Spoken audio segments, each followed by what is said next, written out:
Don film तो सभी को याद होगी। वही डॉन अमिताभ वाली। जब अमिताभ बच्चन का समय आया तो बॉक्स ऑफिस पर सिर्फ अमिताभ बच्चन का ही जलवा था। ऐसा जलवा वो भी हर फिल्म के लिए, कुछ ही अभिनेताओं के लिए देखा गया। दिलीप कुमार, राजेश खन्ना, अमिताभ बच्चन और शाहरुख खान, इनकी दीवानगी को भुलाया नहीं जा सकता। आज हम अमिताभ बच्चन की डॉन फिल्म से जुड़ी कुछ ऐसी जानकारियां देने वाले हैं जिनसे आप अनभिज्ञ हैं। डॉन को नरीमन ईरानी ने प्रोड्यूस किया था। नरीमन ने अपनी पूरी लाइफ में सिर्फ 2 ही फिल्मों को प्रोड्यूस किया। एक थी 1972 की जिंदगी जिंदगी, जिसमें ये कर्जे में डूब गए थे, और दूसरी थी डॉन, जिसकी शूटिंग के टाइम ये स्वर्गवासी हो गए थे। डॉन एक रद्दी में पड़ी कहानी थी जिसे कोई लेना नहीं चाहता था। सलीम जावेद की कलम से निकली इस कहानी को देवानंद, जितेंद्र, धर्मेंद्र सभी रिजेक्ट कर चुके थे, इसीलिए इसे कूड़े में फेंक दिया गया था। अपनी पहली फिल्म से कर्जे में डूबे नरीमन को कुछ लोगों ने दूसरी फिल्म बनाने की सलाह दी, जिसमें अमिताभ बच्चन, जीनत अमान और प्राण भी थे। नरीमन को कुछ भी समझ नहीं आ रहा था तो अमिताभ के कहने पर वे सलीम जावेद के पास चले गए। सलीम जावेद उन्हें महंगी महंगी कहानियां सुनाते हैं, पर नरीमन अपनी पूरी सच्चाई बता देते हैं। उसके बाद सलीम जावेद उन्हें रद्दी में पड़ी कहानी उठाकर दे देते हैं और कहते हैं कि अभी इसका कोई पैसा नहीं लेंगे, अगर फिल्म चल जाए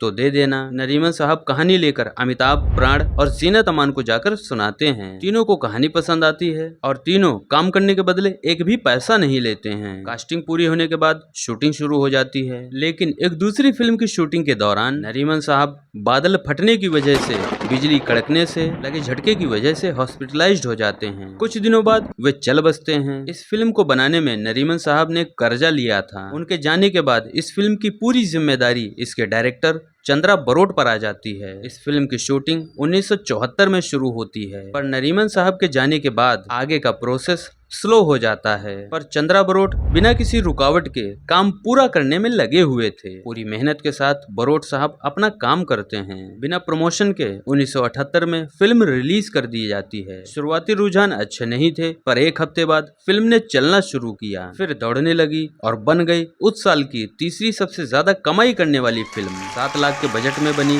और 8 करोड़ का बिजनेस किया। शुरुआती सबसे ज्यादा बिजनेस करने वाली 2 फिल्में अमिताभ की ही थीं। फिल्म की कमाई से नरीमन साहब का कर्जा भी उतरा और प्रॉफिट से अमिताभ, प्राण और जीनत अमान को फीस भी दी गई। हालांकि प्राण को अमिताभ से ज्यादा फीस दी गई, क्योंकि प्राण उस समय अमिताभ से ज्यादा चार्ज करते थे। लेकिन फिल्म के डायरेक्टर चंद्रा बरोट उसके बाद किसी भी फिल्म का डायरेक्शन नहीं करते हैं। इस फिल्म का एक गाना जो बहुत हिट हुआ था, खई के पान बनारस वाला, ये गाना फिल्म में नहीं था, बल्कि इसे मनोज कुमार की एडवाइस के बाद फिल्म के सेकेंड हाफ में डाला गया। दरअसल हुआ कुछ यूं था, नरीमन साहब इस फिल्म की कहानी बनाने से पहले मनोज कुमार को भी सुनाते हैं। कहानी उन्हें भी पसंद आई थी, पर उन्हें लगा कि कहानी बहुत कसी हुई है, दर्शकों को माइंड फ्रेश करने का मौका नहीं मिलेगा, इसीलिए सेकेंड हाफ में एक गाना होना चाहिए। नरीमन साहब को भी ये बात समझ में आती है। वे फिल्म के म्यूजिक डायरेक्टर के पास जाते हैं। म्यूजिक डायरेक्टर थे कल्याण जी आनंद जी। उनके पास एक गाना पड़ा था जो कि देवानंद की फिल्म बनारसी बाबू के लिए लिखा गया था, लेकिन वो गाना देवानंद को पसंद नहीं आया था, इसीलिए उसकी रिकॉर्डिंग भी नहीं हुई थी। उसी गाने को इसमें डाल दिया जाता है। पहले कहानी में इस गाने की सिचुएशन नहीं थी, पर बाद में बदलाव कर दिया जाता है। गाना खूब चला था। इस गाने को गाने के लेकर रियल फील आए,